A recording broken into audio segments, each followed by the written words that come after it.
시청자 여러분 안녕하십니까? 뉴스타트 1부 시작합니다. 어제 서울의 한낮 기온이 33도까지 치솟는 등 전국이 때이른 더위로 들끓었죠. 해가 지면서 불볕더위가 다소 누그러지자 도심 곳곳은 이른바 불금을 즐기러 나온 시민들로 붐볐습니다. 임성재 기자의 보도입니다. 서울 번화가인 홍대 거리가 인파로 가득 찼습니다. 반소매 차림에 삼삼오오 거리로 나선 시민들. 오랜만에 만난 지인과 금요일 밤의 여유를 즐겨봅니다. 아침에는 좀 진짜 여름 온 것처럼 너무 많이 더웠는데 지금은 선선해서 좋은 것 같아요. 오늘은 이제 밤이니까 술도 한 잔 마시고 그러고 집에 들어갈 예정이에요. 오늘 그냥 오랜만에 친구들 만나서 술 한잔 하려고 가벼운 마음으로 나왔어요. 밤에 다니기, 산책하기 너무 좋은 것 같아요. 30도가 넘던 낮과 달리 20도 선으로 비교적 선선해진 날씨에 한강변으로 나온 이들도 적지 않습니다. 해가 진 저녁과 밤 시간 도심 공원에는 한 주를 마무리한 뒤 여유를 즐기려는 시민들의 발걸음이 이어졌습니다. 강가에 걸터 앉아 시원한 바람을 맞으며 담소를 나누고 오늘 금요일 밤이고 이래가지고 퇴근하고 이제 밥 먹고 산책 겸 한강 나왔는데 날씨가 너무 좋고 사람도 너무 많아가지고 기분이 좋아요. 산책로를 따라 걷거나 자전거를 타며 여가를 보냅니다. 좀 선선하고 되게 불쾌함도 날아가고 좋은 것 같아요. 걸으면 그냥 좀 잡생각도 떨어지고 또 이게 날씨까지 좋으면은 더 행복해지니까 잠도 잘 오고. 10일부터 이어진 불볕더위 이후 남부지방을 중심으로 내려졌던 불볕더위 주의보가 사흘 만에 해제되는 등 때이른 더위가 한풀 꺾인 분위기입니다. 오늘은 수도권과 강원 지역에 가끔 비가 내리는 곳이 있겠고 강원 내륙은 내일 새벽까지 비가 이어질 거로 보입니다. 이에 따라 최고 35도까지 치솟았던 불볕더위와 열대야는 다소 누그러질 전망이지만 비가 그친 뒤엔 본격적인 무더위가 시작될 거로 예상됩니다. YTN 임성재입니다. 의대 정원 확대를 둘러싼 의료계와 정부의 대치가 다음 주 의료계의 집단 휴진 사태로 이어질 거란 우려가 커지고 있습니다. 지난달 정부의 의대 정원 확정 이후 이어진 양측의 대응 과정을 정리했는데요. 이슈 리뷰 영상 구성으로 보시겠습니다.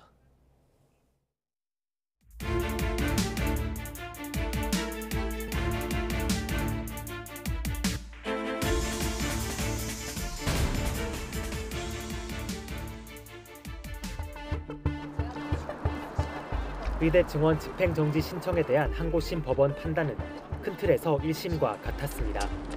필수 의료와 지역 의료가 상당한 어려움에 처해 있고 이를 해결하기 위한 전제로 의대 정원 증원이 필요하다는 것을 부정하기 어렵다는 겁니다.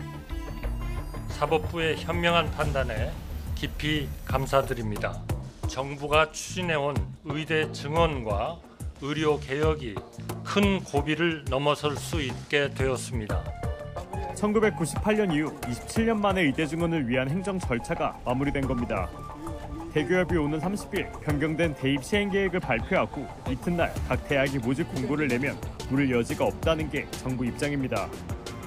대통령께서는 교육부에 증원이 이루어진 대학과 적극 협력하여 대입 시행 준비에 만전을 기하고 원활한 교육을 위해 필요한 조치를 취해 줄 것을 당부했습니다. 의대 증원에 반대하고 원점 재검토를 요구해온 대한의사협회가 대규모 집단행동에 나서기로 했습니다. 전국 개원이 공직이 등과 함께 오는 18일 휴진을 하고 같은 날 총걸기대회를 열기로 한 겁니다. 이제 더 이상 물러날 곳이 없다. 우리는 범의료계 투쟁 특별위원회를 구성해 모든 수단과 방법을 총동원한 총력 투쟁을 전개해 나갈 것임을 강력하게 밝힌다.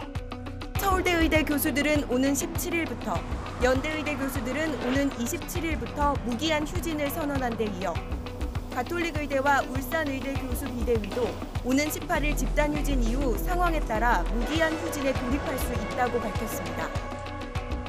정부는 오는 18일 대한의협의 집단 휴진에 법적으로 대응할 것임을 다시 한번 강조했습니다. 특히 환자의 동의와 치료 계획 변경 없이 진료를 취소하는 건 의료법에 저촉된다고 지적했습니다. 의사들의 반발이 구체적인 행동으로 옮겨질 날이 얼마 남지 않은 가운데 환자 단체는 휴진 처리를 촉구했습니다. 중증시장자들이 하루하루 죽음의 공포에서 영롱해가던 희망의 끈을 놓아야 할 절망의 구름통에 빠졌습니다.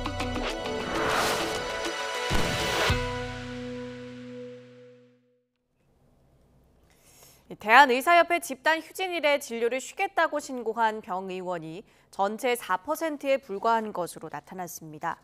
보건복지부는 18일 휴진을 신고한 의료기관은 모두 1,463곳으로 전체의 4%라고 밝혔습니다. 정부는 휴진 당일 전체 의료기관에 대해 업무 개시 명령을 내릴 예정이라며 휴진 신고를 했어도 정당한 사유가 없다면 진료해야 한다고 설명했습니다. 한덕수 국무총리는 다음 주로 예고된 의료계 집단 휴진과 관련해 생명을 다루는 의사들에게는 헌법적, 법률적으로 필요한 제한이 부여되는 거라고 강조했습니다. 한 총리는 어제 서울 동작구 보라매 병원을 방문한 자리에서 생명권은 기본권 중의 기본권이고 국가는 국민의 생명과 안전을 위해 존재한다며 이같이 말했습니다. 이어 환자와의 신뢰는 의료계가 평생을 바쳐 의협에 헌신해온 이유이자 결과라며 부디 휴진 결정을 거둬주길 간곡히 부탁한다고 덧붙였습니다. 또 정부는 이제라도 전공의들이 돌아온다면 어떤 처분도 하지 않을 거라고 재차 약속했습니다. 윤석열 대통령이 오늘 중앙아시아 3개국 순방 일정을 모두 마무리합니다.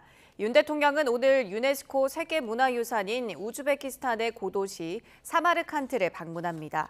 사마르칸트 방문을 끝으로 윤 대통령은 투르크메니스탄과 카자흐스탄, 우즈베키스탄으로 이어진 중앙아시아 3개국 순방 일정을 모두 마치고 귀국길에 오를 예정입니다. 우즈베키스탄을 국빈 방문 중인 윤석열 대통령의 부인 김건희 여사가 지로아트 미르지오예바 여사와 함께 대통령궁 영빈관에서 열린 문화행사에 참석했습니다. 김 여사는 우즈베키스탄 장인이 만든 전통 공예품과 전통춤 공연을 관람하고 우즈베키스탄 전통 자수인 수잔니가 새겨진 의상을 입어봤습니다. 김 여사는 미르지오예바 여사에게 한국과 우즈베키스탄이 문화와 기질 등에서 유사성이 많다고 들었다며 앞으로도 양국이 긴밀히 협력해 동반 성장하길 기대한다고 말했습니다. 이에 미르지오예바 여사는 윤 대통령 부부 방문을 우즈베키스탄 국민이 오래 기다려왔으며 우즈베키스탄에서 한국 문화가 인기가 높아 한국에 대한 호감도가 크다고 화답했습니다. 푸틴 러시아 대통령 방북이 임박한 것으로 알려진 가운데 북한도 푸틴을 맞이하기 위한 준비가 한창인 것으로 보입니다. 외국 귀빈들이 방문했을 때 주로 숙소로 이용한 백화원 영빈관과 환영 행사가 치러질 것으로 보이는 김일성 광장 등 곳곳에서 평소와 다른 움직임이 포착됐습니다. 김대근 기자가 보도합니다. 지난 13일 평양 시내를 촬영한 위성사진에 백화원 영빈관의 모습이 보입니다. 김대중, 노무현, 문재인 전 대통령은 물론 고이즈미 주니치로 전 일본 총리, 빌 클린턴 전 미국 대통령도 묵었던 곳입니다. 2018년엔 남북 정상회담도 열렸던 곳인데 차량이 들어가는 입구 주변에서 붉은색 물체가 포착됐습니다. 정확히 뭔지는 알기 어렵지만 푸틴 대통령을 맞이하기 위해 건물을 단장하는 것으로 추정됩니다. 2019년 시진핑 중국 국가주석이 묵었던 금수산 영빈관 주변에 나무가 잘리고 국방성 청사 주변 등 도로가 재포장된 정황도 위성사진에 담겼습니다. 김일성 광장에서도 이전과 다른 움직임이 포착됐습니다.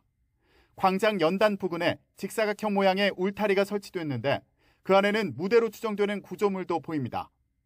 또 광장 한편의 내각 종합청사와 대외경제선 건물 인근에도 대형 구조물과 자재들이 보입니다. 푸틴 대통령을 환영하기 위한 대대적인 행사를 준비하는 것으로 보입니다. 김정은 시대 정상이 방문해서 어떤 그 접견이라든가 뭐 연회라든가 회담은 연 적이 있지만 그 김일성 광장을 완전히 행사장으로 삼고 그것을 위해서 뭔가 군사 예식이라든가 카드 섹션 뭐 이런 것들을 준비하는 경우는 처음입니다. 그만큼 굉장히 극진하게 예우를 다해서 지금 뭔가를 하려고 하는 것으로 보여진다. 북한은 최근 오물풍선 등 집중적으로 도발을 이어오다 며칠간 잠잠한 모습을 보이는데 이 또한 푸틴 대통령 방북을 의식해 숨고르기에 들어간 거라는 해석도 나옵니다. YTN 김대근입니다.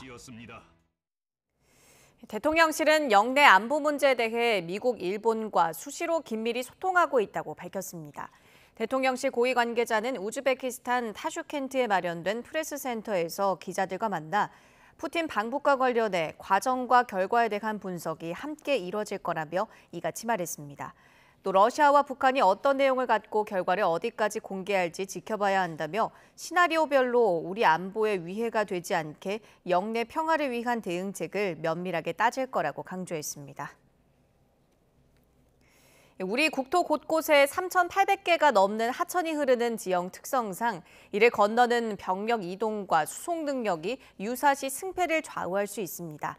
최근 우리 군은 수륙 양용 차량이 직접 물속으로 들어가 부교를 설치하는 자주 도하 장비를 실전 배치해서 도하 작전의 속도를 크게 높였습니다. 조용성 기자가 현장 취재했습니다. 곤트럭이 부교를 싣고와 물 위로 잇따라 투하합니다. 이번에는 보트가 달려와 부교를 옮기며 하나하나 연결합니다. 한반도 곳곳에 흐르는 하천을 건너기 위해 우리 육군이 활용해온 리본 부교 방식입니다. 하지만 앞으로는 이 같은 도하 작전이 완전히 달라집니다. 부교를 실은 차량이 직접 물속으로 들어가는 자주 도하 장비가 처음으로 실전에 배치된 겁니다. 물에 뜬 차량은 차에 장착된 부교를 펼치고 다른 차량과 연결하면 강을 건너는 뗏목 역할을 합니다. 이렇게 간이 수송선이 만들어지고 연막탄과 지원 사격의 어모 속에 올라탄 탱크가 강을 건넙니다. 도하 차량을 연결하면 다리가 만들어져 그만큼 더 빠르게 전차와 자주포 등이 강과 하천을 건널 수 있게 됩니다. 저는 한국형 자주도하 장비 수룡 위에 올라탔습니다. 육지에서는 시속 70km 속도로 움직일 수 있지만 이처럼 물 위에서는 시속 11km로 이동할 수 있습니다. 지난 2021년부터 방위사업청과 국내 방산업체가 기술을 가진 독일 방산기업과 기술협력 생산 방식으로 국산화에 성공했습니다. 최대 장점은 속도입니다. 100m 길이의 다리를 20분 만에 24명으로 만들 수 있어서 시간은 3분의 1, 투입 인원은 5분의 1로 줄었습니다. 저번 훈련을 지속하여 신속한 기동 작전이 될 수 있도록 훈련을 진행하고 있습니다. 수령을 처음 운영하게 된 것에 무한한 자부심을 느낍니다. 앞으로 자주도하 장비 운영을 통해 전투 수행 능력을 강화하고 승리하는 자주도하 중대가 될 수 있도록 하겠습니다. 승무원의 생존력을 높이기 위해 도하 차량에 방탄 유리와 화생방 방호 장치를 갖췄고 부품 90%를 국산화해 후속 군수 지원까지 원활하게 유지할 것으로 기대됩니다. 군은 오는 2027년까지 100여 대의 자주도하 장비를 도입한다는 방침이어서 향후 도하 작전도 크게 달라질 전망입니다. YTN 조용성입니다. 북한은 오늘부터 스위스에서 열리는 우크라이나 평화회의를 대결과 전쟁을 모의하기 위한 것이라며 비판했습니다. 조선중앙통신은 평화의 간판을 내건 대결과 전쟁 확대의 모의판이란 제목의 논평에서 우크라이나 문제 해결의 당사국인 러시아 참가도 없이 평화를 운운하는 것은 어불성설이라고 주장했습니다. 통신은 미국과 서방이 우크라이나 전쟁을 계속 지원한다면 다 망한 집안의 청승맞은 군놀이만을 구경하게 될 것이라며 우크라이나 사태 해결을 원한다면 쌍방이 회담 테이블에 공평하게 마주 앉게 하는 것이 옳은 처사라고 말했습니다. 이와 관련해 통일부는 러시아의 침략 행위를 맹목적으로 지지하며 불법적 무기 거래로 국제 규범을 훼손하는 북한이 조국을 지키려는 우크라이나와 국제 규범을 호소하려는 국제사회 노력을 비난할 자격이 있는지 되묻고 싶다고 지적했습니다. 미국 하원이 주한미군 규모를 유지하는 내용을 포함한 2025 회계연도 국방 수권 법안을 처리했습니다. 하원은 본회의에서 8,952억 달러, 우리 돈 1,234조 원 규모의 국방 수권 법안을 찬성 217표, 반대 199표로 가결했습니다. 법안에는 한미동맹을 강화해야 한다는 것이 의회의 인식이라며 한국에 배치된 28,500명의 미군을 유지하고 미국의 모든 방위 능력을 사용한 확장 억제를 제공해야 한다는 내용이 명시됐습니다. 윤석열 대통령의 지지율이 다소 올랐다는 여론조사 결과가 나왔습니다. 그래픽으로 함께 보시죠. 한국갤럽이 지난 11일부터 사흘 동안 전국 만 18세 이상 1,000명을 대상으로 조사한 결과 윤 대통령의 직무수행 긍정평가는 직전 조사인 2주 전보다 5%포인트 오른 26%를, 부정평가는 4%포인트 떨어진 66%를 기록했습니다. 정당 지지도는 여당인 국민의힘이 직전 조사인 2주 전과 같은 30%를 기록했고 더불어민주당은 2%포인트 내린 27%였습니다. 조국혁신당은 11%, 개혁신당 4%, 무당층은 23%였습니다. 정부가 북한의 오물풍선 살포에 대응해 대북 확성기 방송을 재개한 것과 관련해 잘한 일이라는 응답은 55%였고 잘못한 일이라는 응답은 32%로 집계됐습니다. 또 지난 3일 윤석열 대통령이 발표한 동해 석유와 가스 매장 가능성에 대해선 정부 발표를 신뢰한다는 응답이 28%, 신뢰하지 않는다가 60%로 나타났습니다. 자세한 내용은 중앙선거여론조사심의위원회나 한국갤럽조사연구소 홈페이지를 참조하면 됩니다. 국민의힘 전당대회 키맨으로 거론되어 온 한동훈 전 비상대책위원장의 출마가 초읽기에 들어갔던 관측 속에 그를 향한 견제도 본격화하고 있습니다. 총선 책임론 극복과 당정관계 재정립, 여기에 얼마나 달라진 정치력을 보여주느냐가 관건으로 거론됩니다. 박광렬 기자입니다. 국민의힘 윤상현 의원의 SNS입니다. 당대표를 맡는 게 책임지는 자세라는 논리는 민주당식 궤변이라며 당권 도전을 가시화한 한동훈 전 비대위원장을 정조준했습니다. 대선 패배 뒤 당대표로 직행한 이재명 대표와 뭐가 다르냐며 총선 책임론을 부각한 겁니다. 우린 패배한 당이에요. 괴멸적 패배를 당한 당. 그런 면에 있어서 어떤 당대표, 역할론, 어떤 조건론이 등장할 거예요. 한 전 위원장을 향한 비판으론 총선 시기 윤석열 대통령과의 갈등설 등 당정 파열음 문제도 끊이지 않고 거론됩니다. 친윤 핵심 관계자는 인위적으로 누굴 지원할 생각은 없다며 한동훈 대항마를 내세울 가능성엔 일단 선을 그었지만 경선 과정에서 보이지 않던 게 자연스레 보일 거라며 견제구를 잊지 않았습니다. 한 위원장하고 용산하고는 밥도 안 드신 거고 쉽지 않은 부분도 있는 것 같은데 총선 패배 원인 중에 하나가 보수표도 다 결집하지 못한 것이 가장 큰 원인이라고 생각을 해요. 한 전 위원장 측은 대통령실과 서로 도울 건 돕고 비판할 건 비판하겠다는 원칙론을 언급하면서 동시에 민생 관련 철학엔 크게 이견이 없는 만큼 큰 틀에선 함께 가는 게 당연하다며 화합론도 내밀었습니다. 2시간 정도 편하게 다양한 많은 얘기들을 나눴고요. 용산과 우리 북해의 관계를 어떻게 또 정립해 갈 것인가 고민을 많이 하고 계시고 또 관련된 연구도 많이 하고 계신 것으로 제가 이해했습니다. 물론 큰 잡음 없이 수직적 당정 관계를 재정립하지 못할 경우 일부 지지 세력이 이탈할 가능성은 부담으로 꼽힙니다. 수도권 험지 출신 30대 초선으로 선명성을 강조하는 김재섭 의원의 전당대회 출마 여부가 또 다른 변수로 지목되는 이유입니다. 친윤이라는 이름으로 당을 망쳐놓은 사람들을 개혁하는 것이 제 정치적 소임이라고 저는 생각합니다. 일각에선 2년 뒤 지방선거 성적표가 좋지 않을 경우 등을 대비해 여전히 숨고르기가 필요하다는 목소리도 있습니다. 다음 선거가 그렇게 오래 많이 남지도 않았어요. 지금 2년 후면 지자체 선거를 해야 할 거 아니에요. 기회는 충분히 있다고 난 생각을 해요. 어떻게 정치가 어떻게 흘러가는 걸 한번 볼 필요가 있어요. 전당대회를 기점으로 달라진 정치력을 보여주는 것도 적지 않은 과제입니다. 야당 의원과의 거침없는 설정과 총선 과정에서 2조 심판론 등으로 투사 이미지는 강해졌지만 집권 여당 유력 주자로서 정책 비전을 제시하는 데 더 집중해야 한다는 지적입니다. 한 전 위원장 측은 당내 조직력이 확고하지 않은 상황에서 버스 동원 등으로 대표되는 세 가시를 최소화하는 슬림 선거까지 검토하고 있습니다. 대통령실과 당내 친윤그룹, 거대 야당 사이에서 어떤 리더십을 보여주느냐가 차기 대권으로 가는 길목의 최대 변수로 떠올랐습니다. YTN 박광렬입니다. 대북 송금 혐의로 추가 기소된 민주당 이재명 대표는 일주일에 최대 4차례 재판을 받게 될 수도 있습니다. 유력 대권 주자인 만큼 피고인이 대통령이 될 경우를 둘러싼 논쟁도 관심을 끌고 있는데 결국 사법 리스크가 이 대표의 대선 도전에 결정적 변수가 될 거란 전망이 나옵니다. 김경수 기자가 보도합니다. 이화영 전 평화부지사 1심 유죄 선고를 근거로 검찰이 추가 기소에 나서면서 이재명 대표의 재판은 모두 4개로 늘었습니다.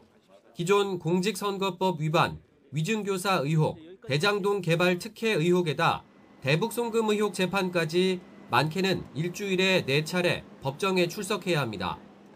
대선 때 허위 사실을 공표했다는 공직선거법 위반 재판과 증인에게 위증을 부탁했다는 위증교사 혐의 재판은 올해 1심 선고가 나올 수도 있습니다. 다만 유죄 판결이 나오더라도 항소심을 거쳐 대법원 확정 판결까진 시간이 걸리는 만큼 2027년 3월 대선 도전 자체는 어렵지 않을 것으로 보입니다. 하지만 이 경우 완전히 해소되지 않은 사법 리스크로 집중 공세를 받을 가능성이 적지 않습니다. 정치적인 책임을 지고 정계 은퇴하는 게 사실은 정상적인 그런 정치인의 도리라고 생각합니다. 만약 대선 전에 공직선거법 위반 혐의로 벌금 100만 원 이상이 선고되고 최종 확정되면 이 대표의 대권 도전은 불가능해집니다.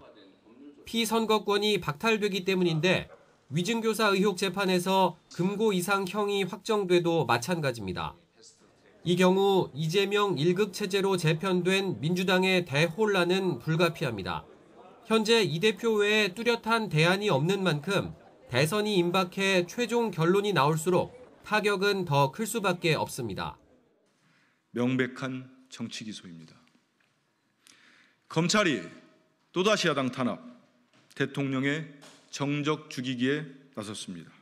민주당은 판검사의 법 왜곡 행위를 처벌하고 고발할 수 있게 하는 법안 등을 추진하고 있는데 대선 전 선고를 막기 위한 사법부 압박용이 아니냐는 해석도 나오고 있습니다. 이 대표 역시 재판부와 언론의 불만을 드러내며 검찰의 표적, 조작 수사라고 주장하고 있습니다.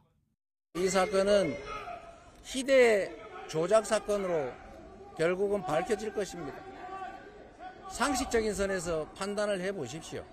반면 여권은 민주당이 이 대표 방탄용 입법에 몰두한다고 비판하고 피고인이 대통령이 되면 재판이 중지되는지를 둘러싼 헌법 84조 논쟁을 띄우며 집중 공세를 펼치고 있습니다. 대통령에 대한 형사소추 규정을 둘러싼 논란이 일고 있습니다.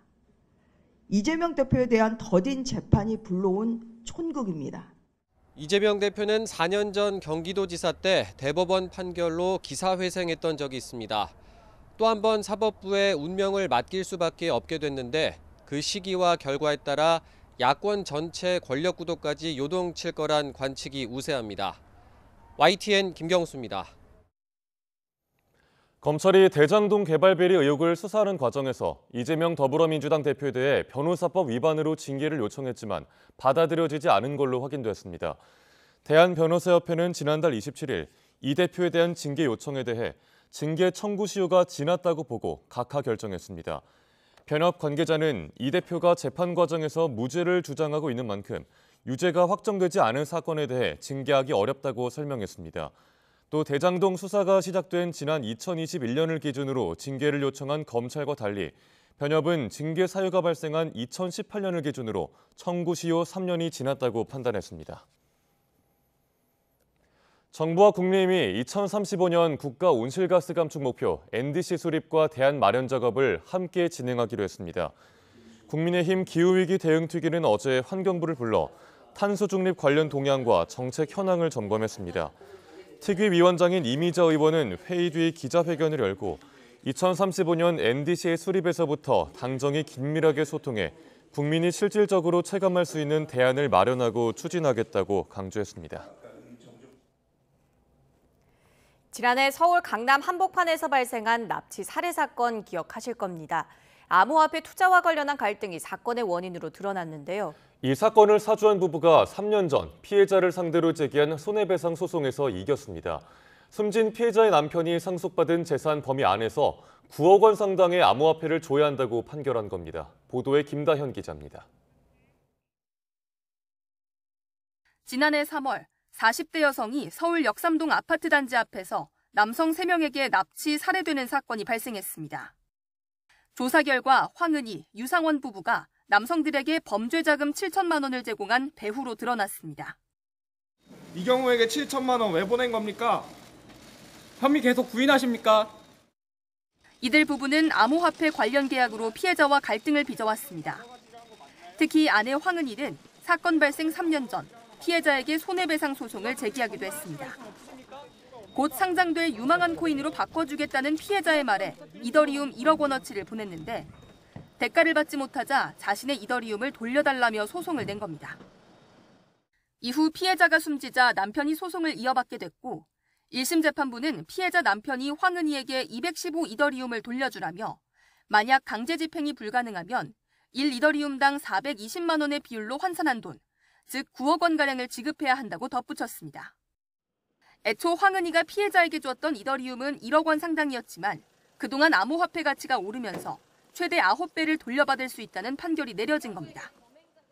다만 피해자에게 상속받은 재산 범위 안에서 지급하라는 판결이어서 실제로 얼마를 줘야 하는지는 예측하기 어렵습니다.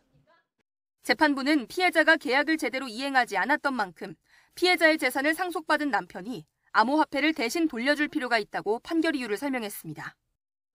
황은희, 유상원 부부는 지난 4월 항소심에서 각각 징역 6년과 징역 8년을 선고받았고 현재 대법원 판단을 기다리고 있습니다. YTN 김다현입니다.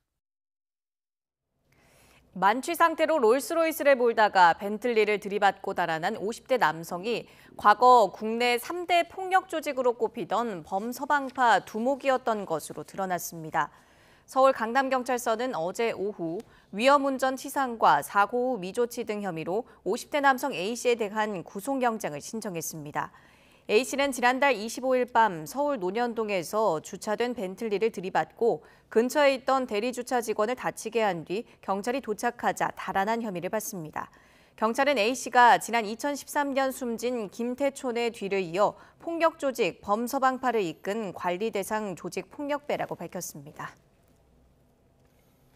지난달 경기 양주에서 40대 여성과 딸이 전 남편을 때려 살해한 사건은 굿 비용을 뜯어내려는 목적이었던 걸로 드러났습니다.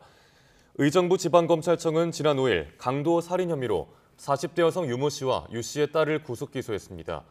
이들은 지난달 8일부터 이틀 동안 경기 양주시 봉양동에 있는 무속인 A 씨의 주택에서 유 씨의 전 남편인 50대 남성을 마구 때려 숨지게 한 혐의를 받습니다. 이들은 애초 우발적인 범행이었다고 주장했지만 경찰 추궁 끝에 피해자로부터 굿값을 뜯어내기 위해 범행을 저질렀다고 자백한 걸로 드러났습니다. 노래방과 사무실에서 여직원들을 성추행한 혐의로 재판에 넘겨진 인천 지역농협조합장이 1심에서 실형을 선고받고 법정 구속됐습니다. 인천지방법원은 어제 강제추행 등의 혐의로 기소된 조합장 60대 홍모 씨에게 1심에서 징역 1년을 선고하고 법정 구속했습니다. 홍 씨는 지난 2021년 8월부터 재작년 12월까지 회식 뒤에 간 노래방이나 사무실에서 여직원들의 손과 어깨 등을 만져 추행한 혐의로 불구속 기소됐습니다. 층간소음을 주장하며 이웃을 살해한 혐의를 받는 40대 남성이 검찰에 넘겨졌습니다. 서울 강서경찰서는 지난 10일 살인 혐의로 40대 A씨를 구속 송치했습니다. A씨는 지난 2일 오전 9시 반쯤 서울 화곡동 빌라에서 이웃 주민인 50대 여성을 흉기로 살해한 혐의를 받습니다. A씨는 수사 과정에서 층간소음 문제로 갈등을 빚어왔다고 주장했는데 경찰 조사 결과 이는 사실이 아닌 걸로 파악됐습니다. 서울역에서 흉기로 사람을 죽이겠다고 인터넷 커뮤니티에 글을 올린 30대 남성이 재판에 넘겨졌습니다. 서울 북부지방검찰청은 어제 협박과 업무방해 등 혐의로 30대 남성 A씨를 구속 기소했습니다. A씨는 지난달 22일 온라인 커뮤니티에 서울역에서 흉기 난동을 벌여 남녀 아무나 50명을 죽이겠다는 글을 게시한 혐의를 받습니다. A씨는 전과 10범 이상인 것으로 확인됐는데 폭력적인 성향이 협박글을 올린 계기가 된 것으로 조사됐습니다. 어제 전국 주요 공공기관을 폭파하겠다는 협박 이메일이 발송돼 경찰이 수사에 착수했습니다. 경찰청은 어제 오전 9시쯤 인천공항을 폭파하겠다는 내용의 영문 이메일을 받았다는 공항 직원의 신고를 접수했다고 밝혔습니다. 이 직원이 받은 이메일의 수신자에는 공항을 비롯해 전국 100여 곳의 공공기관과 단체가 포함된 걸로 알려졌습니다. 경찰은 이에 인천공항에 특공대와 기동대를 투입해 현장을 수색했는데 다행히 폭발물은 발견되지 않았습니다.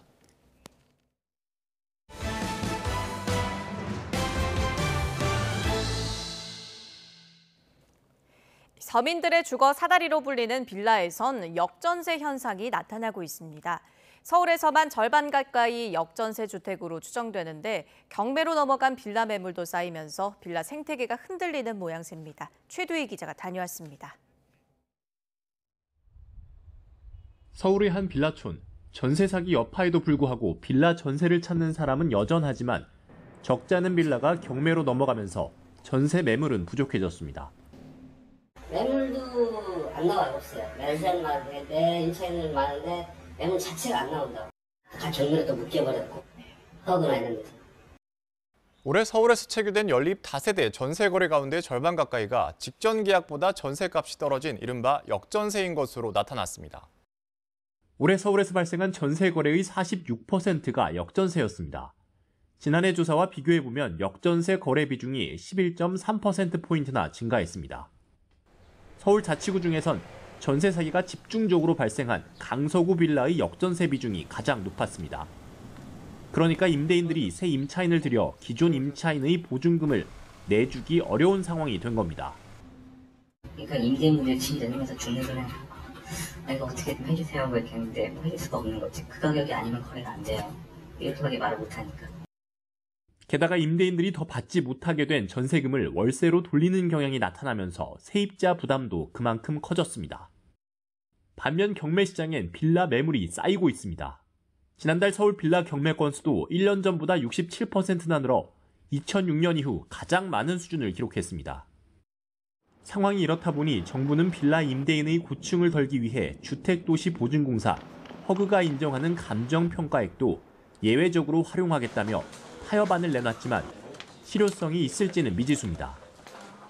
정확한 시세 확인이 어려워 전세 사기의 온상이 됐던 빌라 시장의 위험성을 낮추기 위한 안전장치가 더 필요하다는 지적도 나옵니다. 신규 계약을 하는 데 있어서는 이런 전세가율 상한제 같은 걸 도입해가지고 임차인들이 안심하고 이 연립 다세대 주택 같은 것들을 들어갈 수 있도록 이렇게 하는 조치가 추가적으로 필요할 것 같습니다. 빌라가 다시 서민들의 튼튼한 주거 사다리 역할을 할 수 있도록 흔들리는 빌라 시장을 정상화할 수 있는 보완책 마련이 시급합니다. YTN 최주입니다. 우리 라면과 김 제품 등 K푸드를 향한 세계적인 관심이 높아지고 있습니다. 하지만 지속적인 성장을 위해서는 한계점도 존재하는데요. 한국 음식이라고 하면 맵단 인식이 너무 강하기 때문인데 전문가는 맵단은 편견을 넘어 건강함에 초점을 맞추고 우리만의 독특한 맛을 살려야 한다고 조언합니다. 우동권 기자가 보도합니다. 갓 조리되어 나온 매운 라면. 한 젓가락 입에 넣고 매운맛을 즐깁니다. 외국인에게도 한국의 매운 라면은 유명합니다. Personally, I like it because, as I say, because of the great influence of those Korean and drama, Korean K-pop and everything. So now worldwide. 최근 SNS를 통해 우리의 매운 라면이 인기를 끌며 해외 유명 스타까지 관심을 보이지만 한계점도 분명합니다.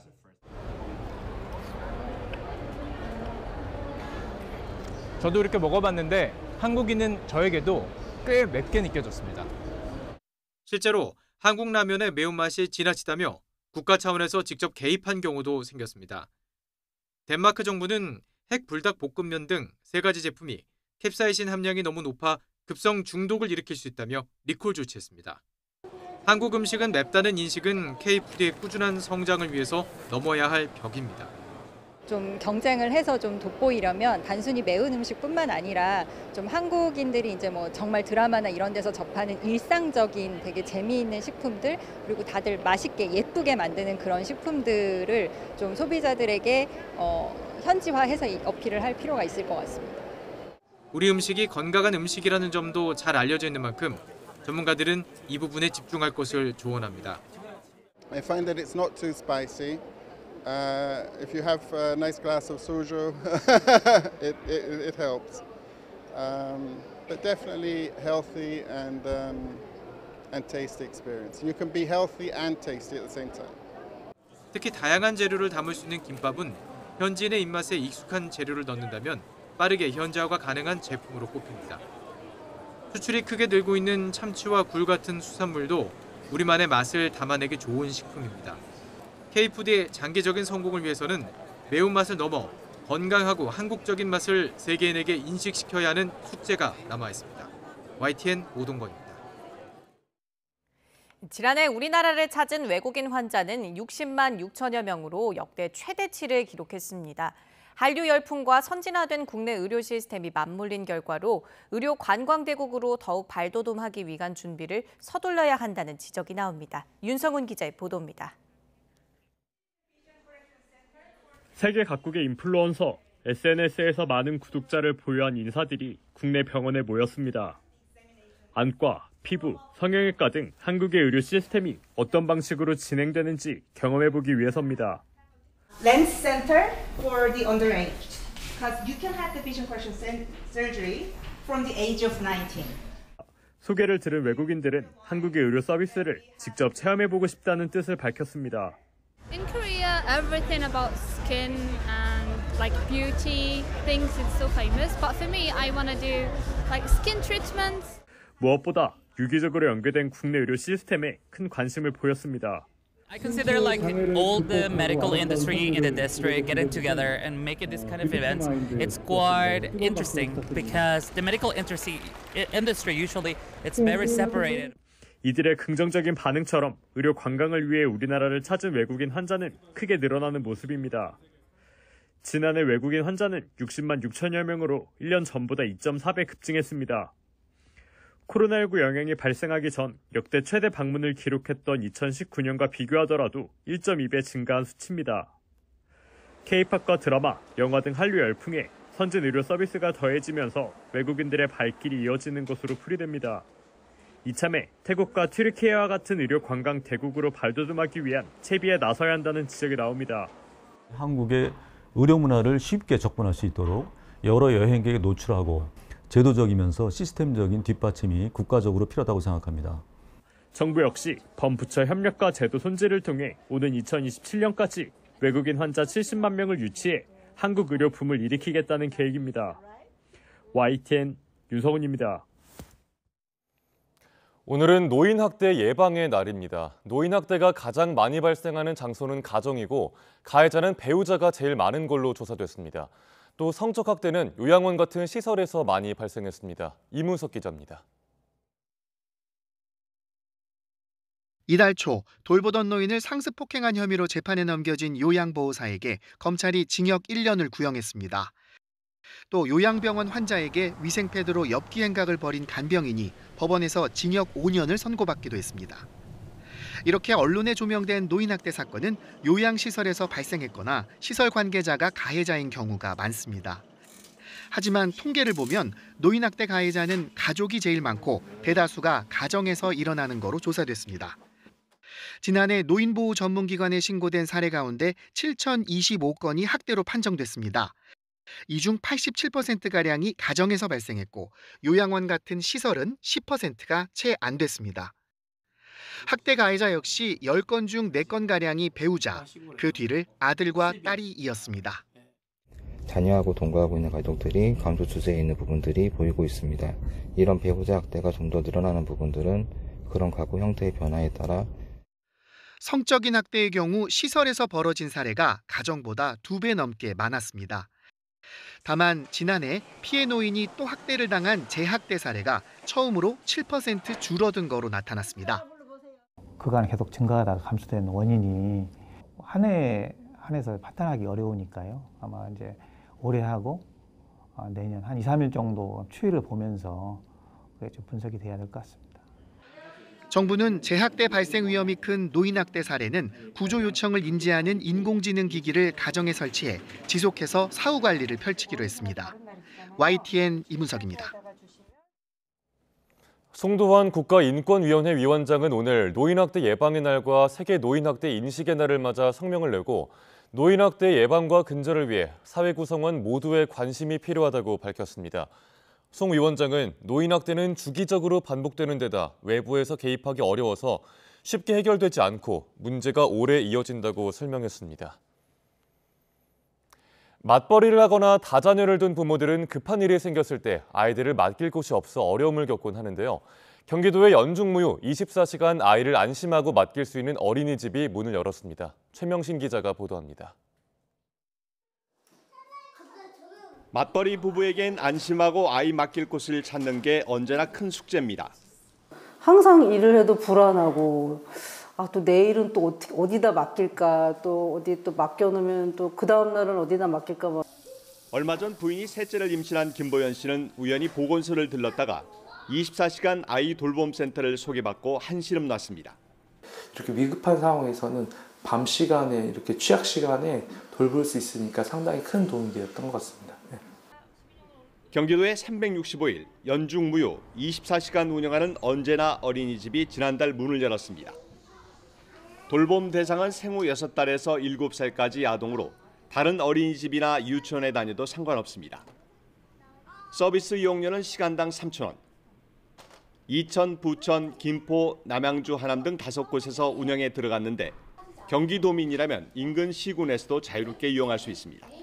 아이를 돌보는 부담으로부터 그것 때문에 안 나는 경우도 있어요. 그래서 이거를 이제는 이제 정부가 지방 정부든 중앙 정부든 정부가 이제는 아이를 낳기만 하면 길러줘야 된다.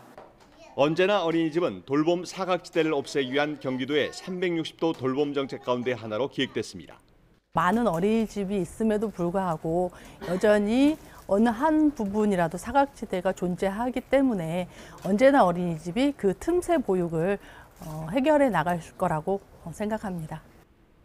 경기도는 학부모들 반응이 좋자 다음 달부터 초등학생을 대상으로 한 언제나 돌봄 서비스도 시행할 계획입니다.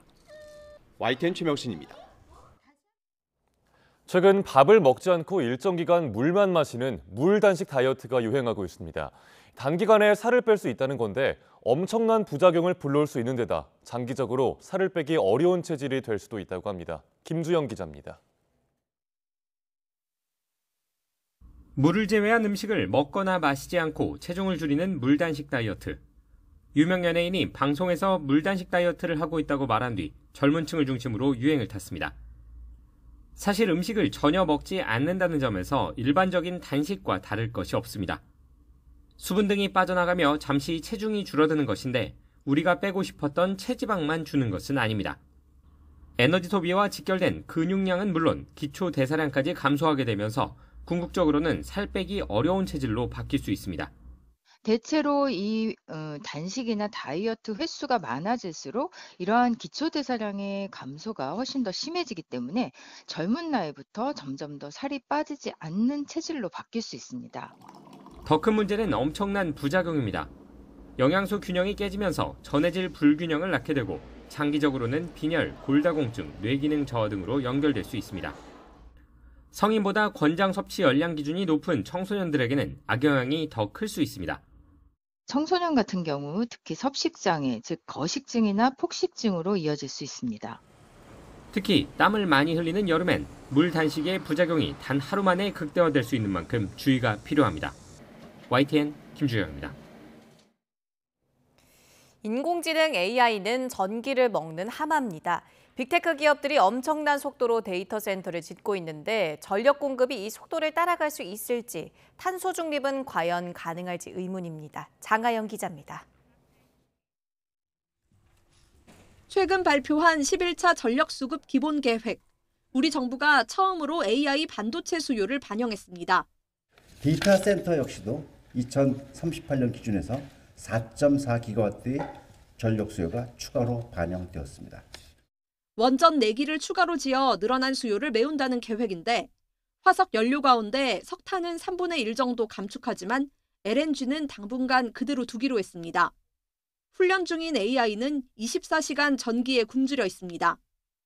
2022년 기준 AI와 데이터 센터, 암호화폐가 사용한 전력량은 전 세계 전력 사용량의 2% 수준인데 4년 안에 2배가 될 거란 전망입니다. 일본 전체의 전력 소비량과 맞먹습니다. 전 세계 데이터 센터의 절반이 모여 있는 미국과 유럽에선 전력 부족이 이미 직면한 문제입니다. 반원전 정책 기조를 되돌려 원전을 친환경 전력에 포함한 것도 재생 에너지만으로는 수요 폭증을 감당할 수 없기 때문입니다. 칩 부족이 아니라 전력이 인공지능 발전의 발목을 잡을 거란 전망도 나옵니다. You're going to run into energy constraints. You run into these things that just end up being slower in the world. Like getting energy permitted is like very heavily regulated government function. 실제로 미국 정부는 빅테크 기업들이 데이터 센터에 필요한 친환경 전력을 자체적으로 조달해야 한다고 선을 그었습니다.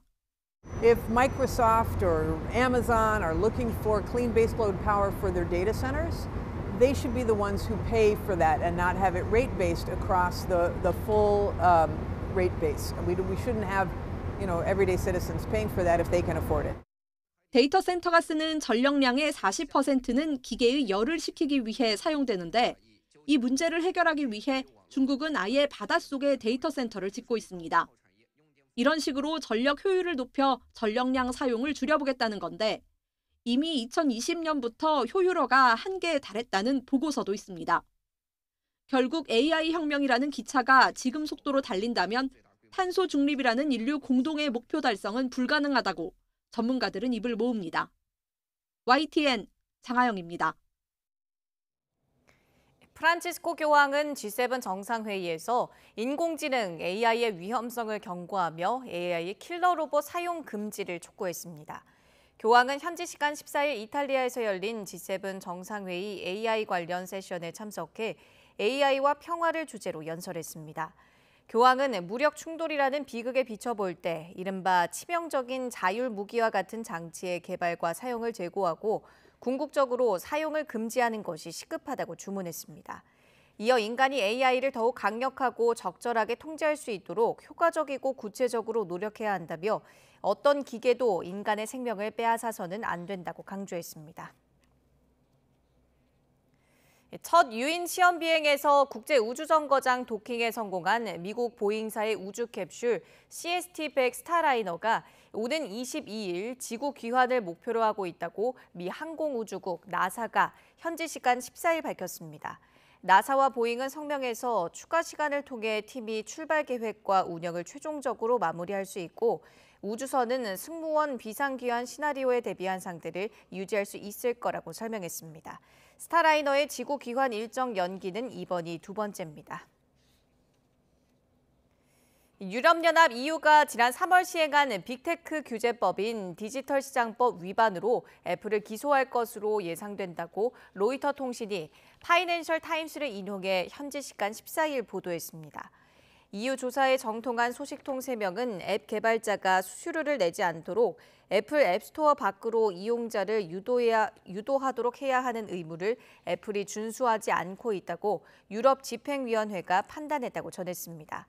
애플은 그동안 개발자들에게 자체 앱스토어 내에서 이용자들이 상품 구입 시 자사의 결제 시스템을 이용하도록 하고 최대 30%의 수수료를 받아왔습니다. EU 집행위는 앞으로 수주 안에 애플에 대한 조사를 발표하며 기소가 이뤄진다면 디지털 시장법 위반으로 기소되는 첫 빅테크 기업이 될 거라고 이 매체는 설명했습니다.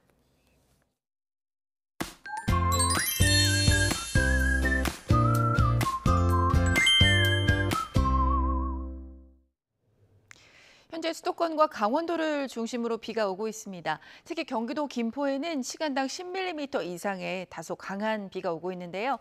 오늘 수도권과 강원도에는 비가, 또 충청과 남부지방은 소나기가 지납니다.